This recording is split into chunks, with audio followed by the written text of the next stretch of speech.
Si Paul Asher ay isang mamamahayag na umuwi mula sa pagkukover ng digmaan sa Afghanistan. Siya ay nasa punto ng krisis ng kanyang buhay na hindi niya maintindihan at ang relasyon nilang mag-asawa ay isa pa sa matinding krisis na kanyang pinagdaraanan. Isa pa sa dagdag problema niya ay ang kagustuhan niyang tulungan ang kanyang kaibigang sundalo na nahihirapan sa Afghanistan. Ngunit mas naging kakaiba ang buhay ni Paul nang inalok siya ng isang panayam na sa tingin niya ay imposibleng palampasin, ang pakikipanayam sa isang taong nagsasabing siya ay Diyos. Napilitan si Paul na harapin ang sarili niyang mga pagdududa at paniniwala habang mas malalim niyang pinag-aaralan ang kalikasan ng pananampalataya at ang layunin.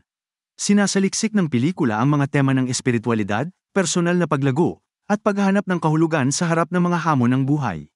Nakilala ni Paul ang misteryosong estranghero na tumatawag sa kanyang sarili na Diyos sa isang parke. Sa simula ay nag-aalinlangan, nagsimulang makipag-usap si Paul sa kanya. Isinagawa ni Paul ang kanyang unang pakikipanayam sa estranghero. Tinanong siya tungkol sa kanyang pagkakakilanlan at ang layunin ng kanilang pag-uusap. Ang estranghero ay nagbibigay ng misteryoso ngunit malalim na mga sagot na hinahamon ang mga paniniwala at pananaw sa mundo ni Paul.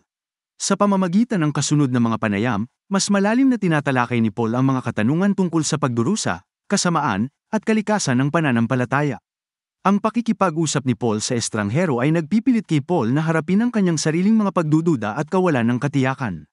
Ang mga personal na pakikibaka ni Paul, kabilang ang kanyang mahirap na relasyong mag-asawa at krisis ng pananampalataya, ay nauuna habang nakikipagbuno siya sa malalim na mga insight na ibinahagi ng estranghero. Habang umuunlad ang mga panayam, ang estranghero ay nagpapakita ng malalalim na pananaw sa kalikasan ng sangkatauhan, ang kahulugan ng buhay, at ang pagkakaroon ng Diyos.